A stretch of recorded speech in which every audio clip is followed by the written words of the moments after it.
Всем привет, дорогие друзья! Сейчас мы с вами будем печь безглютеновый хлеб на безглютеновой закваске. Этот рецепт в основном для тех, кто соблюдает диету по медицинским показаниям, а не ради моды. Ну что, друзья, давайте приступим. Печь хлеб я буду завтра, начинаю сегодня. Закваска моя уже начала опускаться, как видите, она вот до отсюда поднялась. После того, как я ее подкормила, и сейчас она уже опадает. Я приготовлю закваску и тесто буду замешивать завтра. Добавляю воду. Рецепт, как всегда, вам оставлю под видео.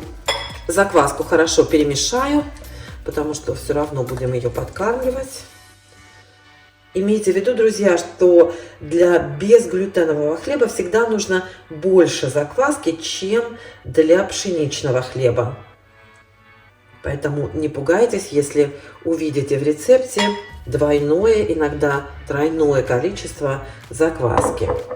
И подкармливать я буду закваску мукой из коричневого риса или бурого риса, еще его называют. Вот так она выглядит, эта мука. Она немножко темнее, чем обычная рисовая.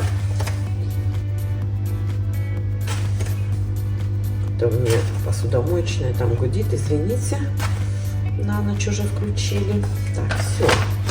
Теперь все это хорошо размешаем и оставим на всю ночь подходить. Вообще от 4 до 12 часов закваска должна бродить. Чем дольше она будет бродить, тем кислее у вас получится хлеб. Так что имейте в виду, у меня сейчас 9 часов вечера, завтра, может быть, чуть раньше 9, я начну замешивать тесто. Вот так, накрываю крышкой и оставлю на кухне на столе. У нас не очень жарко, но и не могу сказать, что прям вот холодно. Оставлю вот так на подоконнике, она спокойно будет подниматься. Все дела. Вот эту закваску сейчас поставлю в холодильник. Подкармливать ее больше не буду, потому что я ее подкормила буквально, наверное, 3-4 часа назад. Так что вот поставлю в холодильник, подкормлю тогда, когда она мне будет нужна для выпечки. Всем до завтра! Всем доброе утро, друзья! Закваска готова, и сейчас я буду замешивать тесто. Сначала я приготовлю такую, знаете, основу, желирующую основу, которая поможет нашему тесту держаться вместе, да, придаст тесту пышность, нежность и поможет тесту не крошиться при разрезании. Не знаю, правильно ли я все это сказала, но, скажем так, сейчас будем замешивать такую решетку для теста. Для этого нам понадобится шелуха подорожника. Посмотрите, как она выглядит. Обратите внимание, именно шелуха подорожника, не порошок и не семена, потому что они имеют совершенно другую структуру, совершенно по-другому впитывают воду. Поэтому именно понадобится шелуха подорожника. Сейчас я вам ее открою и покажу еще в ложке. Итак, в миску наливаю воду. Здесь у меня отмерено 300 мл, но я наливаю не всю. Чуть-чуть оставлю, потому что, возможно, понадобится не все. Чуть-чуть воды оставлю, потому что возможно, что понадобится не вся вода. И вот посмотрите, как выглядит шелуха подорожника. Посмотрите. Видите? Вот. То есть это не порошок. Сейчас я вам, кстати, покажу порошок. У меня есть порошок тоже. И обратите внимание, что он совершенно другой. Вот посмотрите, порошок, он совсем другой, он прям нежный, вот прям как сахарная пудра, видите, только другого цвета. Поэтому не порошок, друзья. И нам понадобится 20 грамм. Хорошо перемешиваем и отложим буквально на 5 минут, пока шелуха начнет впитывать жидкость. Даже при помешивании уже видно, что она такая, знаете, становится как желе. Вот сюда же можно добавить мед или любой сироп сахарный. Давайте мед сразу добавим. Понадобится нам примерно 20-15 грамм где-то, или, ну скажем так, 1 столовая ложка. У меня это десертная ложка, ну чуть побольше возьмем. Так, все. Размешиваем и отложим в стороночку на минуту. Замешивать тесто я буду в миксере. Буду пользоваться вот такой мукой. Это смесь 5 различных видов муки из безглютеновых продуктов. Здесь картофельная, тапиока, кукурузная, рисовая и гречневая мука. Но что я хочу сделать, друзья? У меня есть отдельно гречневая мука и отдельно рисовая мука. Мука из бурого риса. Я хочу просто увеличить их количество в общем количестве муки. То есть я возьму чуть больше рисовой, чуть больше гречневой, а потом уже добавлю смесь. Всего нужно 300 грамм. Ну так, знаете, по немножку. Так, это, по-моему, из зеленой гречки мука, друзья. Я ее покупаю в магазинах арабских.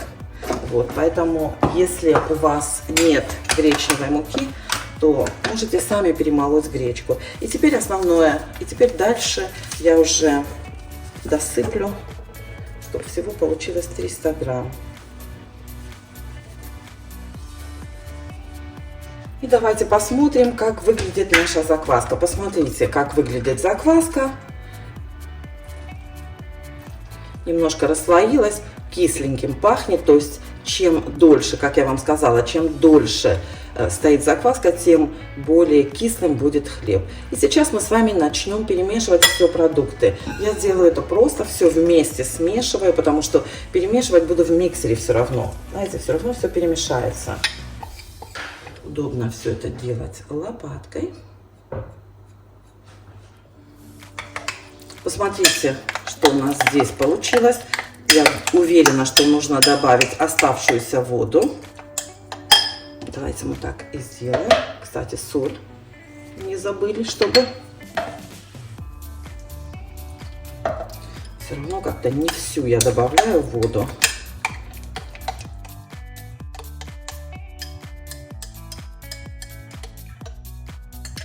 И когда-то я сделала большую ошибку, взяла порошок вот этих вот шелухи подорожника вместо самой шелухи. И должна вам сказать, что это просто, ну, знаете как, выбросить сразу можно. Сюда же добавляю чуть-чуть оливкового масла, примерно 1 столовую ложку, где-то, ну, 15-20 миллилитров. Оливковое масло придаст тесту такую, знаете, ну, более нежную структуру, поскольку, как вы знаете, безглютеновый хлеб, он более плотный, он более тяжелый, более плотный за счет отсутствия вот этой, знаете, вот этой решеточки, которая придает пшеничному хлебу мягкость и нежность.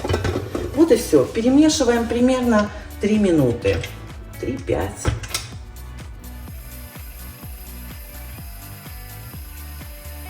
Вот здесь у меня, друзья, чуть меньше 50 мл воды. Я думаю, что мне придется ее добавить, но я буду добавлять ее по ходу замешивания.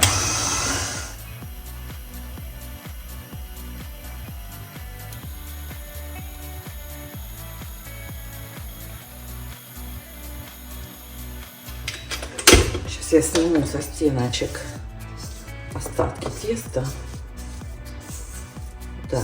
Я думаю, что вся вода нам понадобится. Как видите, внизу еще достаточно много муки, а тесто уже как бы такой, знаете, нормальной, хорошей консистенции. Поэтому, я думаю, понадобится все 300 миллилитров.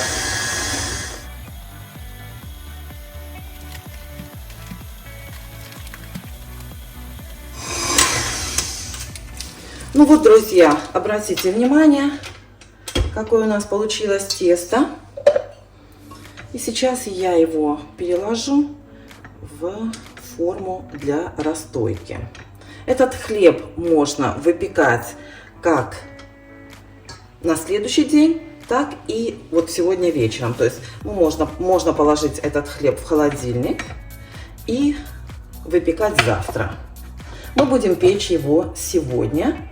Будем делать теплую расстойку при комнатной температуре.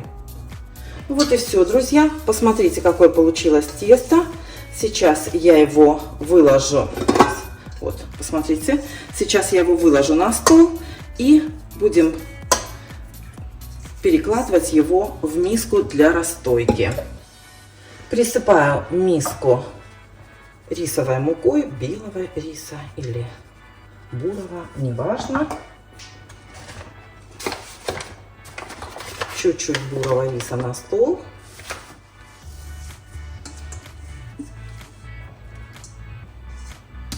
Отлично, мисочка чистая, прям сухая. Этот хлеб, как вы знаете, не увеличивается в объеме так, как пшеничный хлеб увеличивается. Так, делаем из хлеба такой, знаете, кружочек. Где у меня мука? Муки не жалеем, поскольку, как вы знаете, этот хлеб, ну, тут нет глютена, так что нечему тут не разрабатываться, не вырабатываться. Просто округляем вот так, красиво делаем колобочек. Поэтому лишняя мука, как бы, она не изменит ни консистенцию, ничего. Все, и перекладываем это тесто в миску для расстойки. Вот так, швом вверх.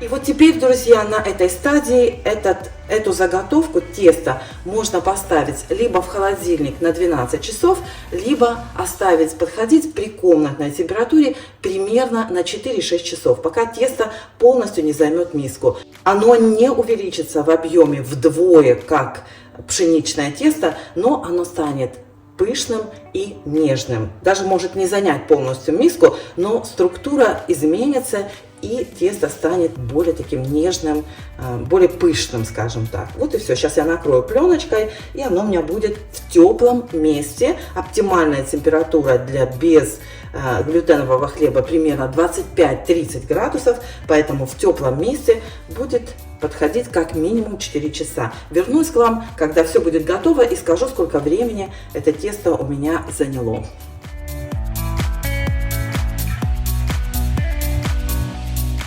Ну вот, друзья, прошло 7 часов и, наверное, 20 минут. Посмотрите, как поднялось тесто. Форма у меня уже разогревается в духовке до 220 градусов. И сейчас поставлю тесто в духовку.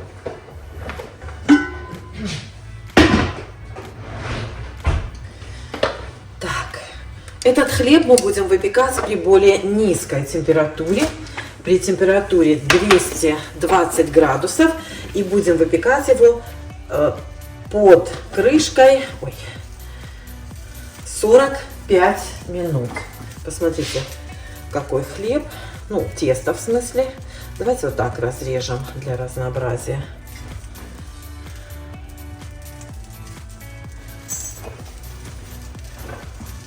Так, немножечко пшикаем водичкой.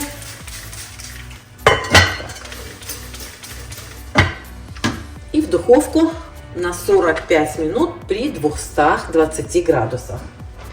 Потом крышку сниму и буду допекать еще, наверное, минут 20-30 при той же температуре, но уже без крышки.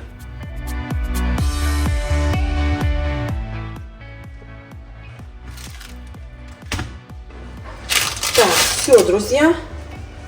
25 минут дополнительных в духовке без крышки. Сейчас хлеб остынет, и будем его резать после того, как мякоть стабилизируется, то есть примерно через 6 часов.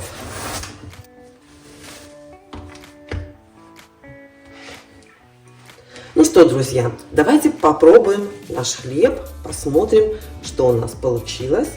Ну, из всех моих попыток, конечно, это самое удачное, рецепт отличный. Посмотрите, во-первых, нож совершенно сухой, хлеб мягкий. И посмотрите, какой мякиш. Для безглютенового хлеба это просто я считаю, отлично. Посмотрите, как он хорошо режется.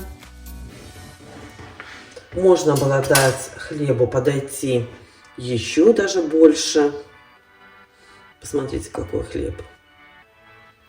Мякиш отличный, не липкий, нежный. Хлеб со вчерашнего дня. Вот посмотрите, какой прекрасный мякиш. Да, можно было ему дать еще немножко подойти. Ну, в общем, посмотрите, даже сейчас хлеб получился отличный. Друзья, хочу вам сказать, что экспериментов проведено было много, продуктов испорчено тоже много. На дрожжах хлеб получается отлично, на закваске нет. Не всегда удачный рецепт. Я испробовала очень много рецептов, и вот этот самый-самый удачный. В следующий раз я попробую поставить тесто в холодильник и дам ему подойти в холодильнике примерно 10-12 часов. Или даже если хлеб подходит в комнате у вас при комнатной температуре, то можно дать ему подойти еще дольше. У меня он подходил почти 7,5 часов. Я думаю, что 8-9 часов будет просто отлично. Но еще раз повторюсь, даже вот в этом случае хлеб просто шикарный. Советуют этот хлеб использовать в виде тостов. Ну, слушайте, и запах очень хороший. Ну, я думаю, что и без тостов хлеб просто супер. Очень вам рекомендую именно вот этот рецепт. Оставлю его под видео. Всем пока!